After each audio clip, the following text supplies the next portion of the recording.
GetLoveDreamingPeach.com. So I just finished watching Peter Tragos, Laura You Know's live, talking about day 5 of the Sarah Boone trial.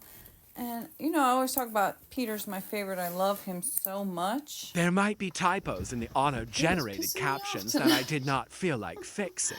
Because it's late and I'm going to post the video. Him.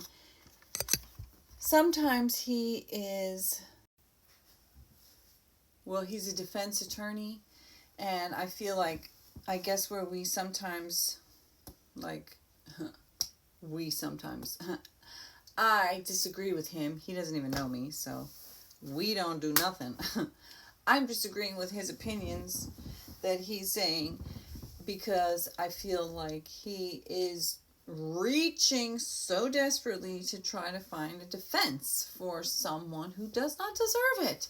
I mean, he does say, when he thinks somebody's guilty, he does ultimately think that those videos that came out are not good for Sarah Boone, but he's still, the fact that he believes, and there's a sprinkling of people in his comments and in Emily D. Baker's comments that actually believe that she was a victim of DV.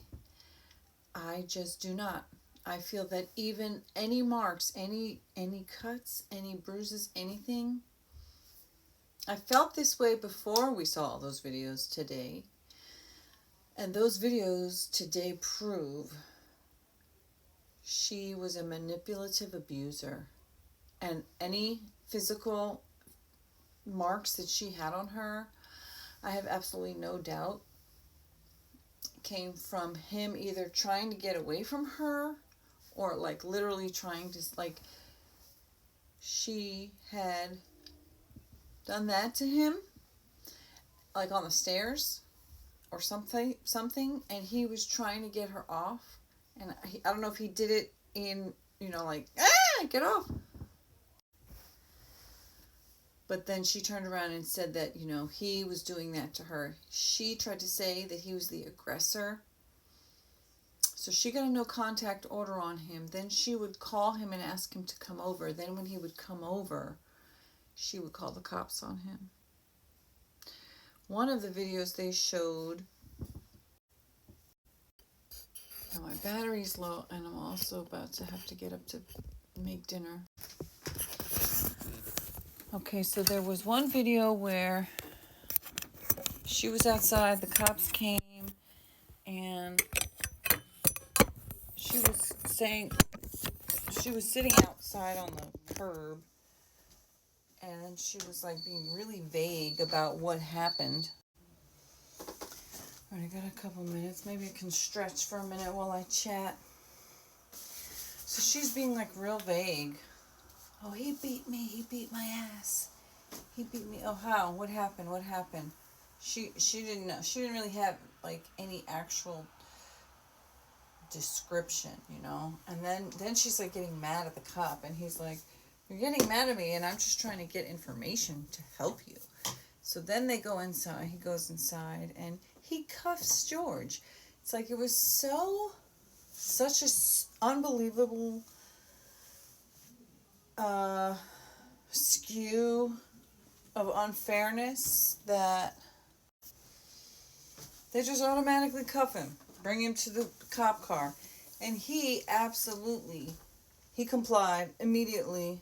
Absolutely no struggle. Just shocked question, what's going on? I don't understand what's happening. Why am I being cuffed?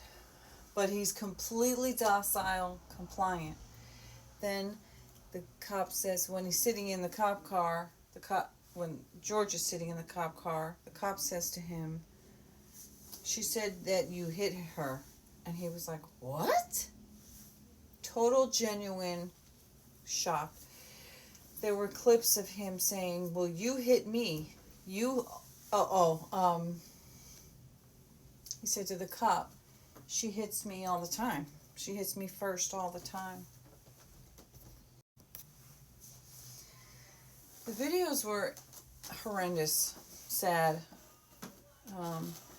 Similar to how Amber Heard made videos of her abusing Johnny, actually believing that those videos were going to be proof that he was abusing her, Same.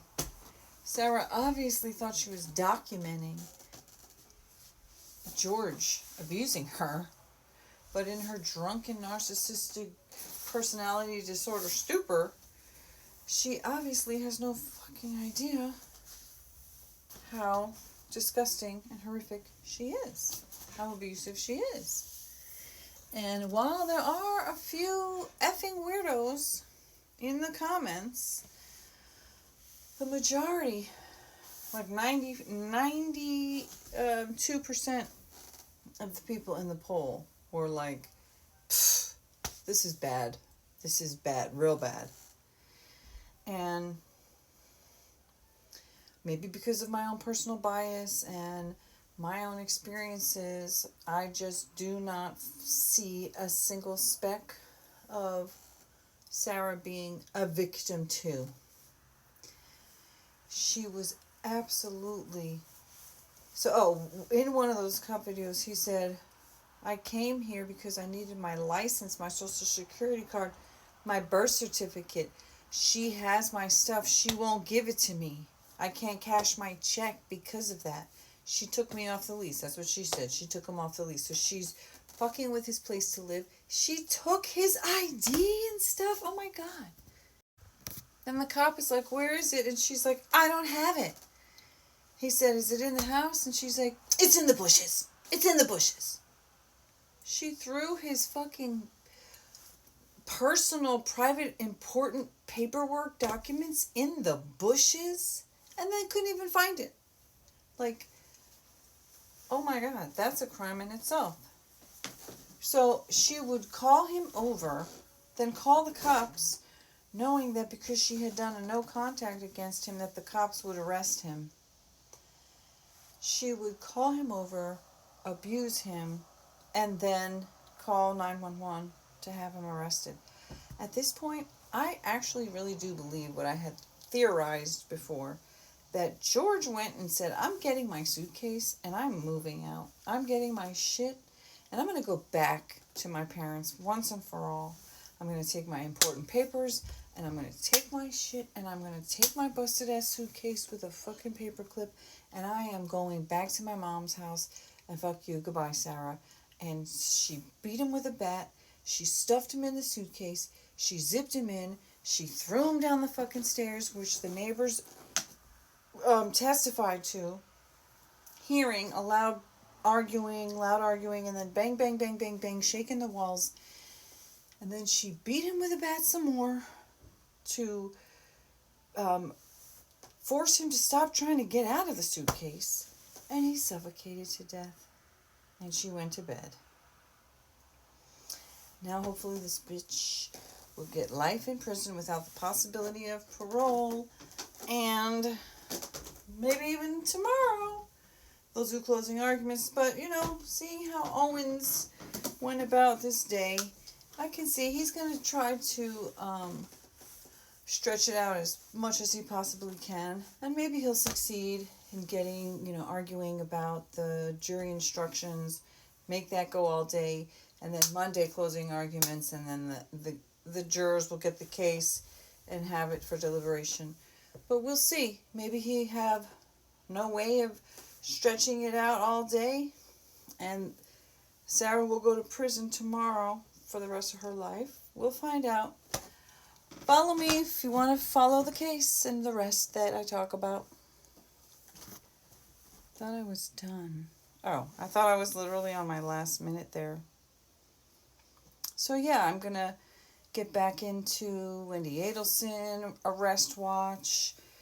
Donna Adelson's case will be picking back up at some point. If and when Jen Soto ever gets arrested.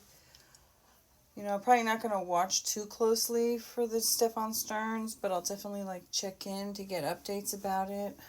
And then, I talk about my own personal stuff. My own personal healing, my own growth. I guess doing these kind of videos and talking about cases like this, it helps me heal a little bit each time. especially when there's justice for someone who really needs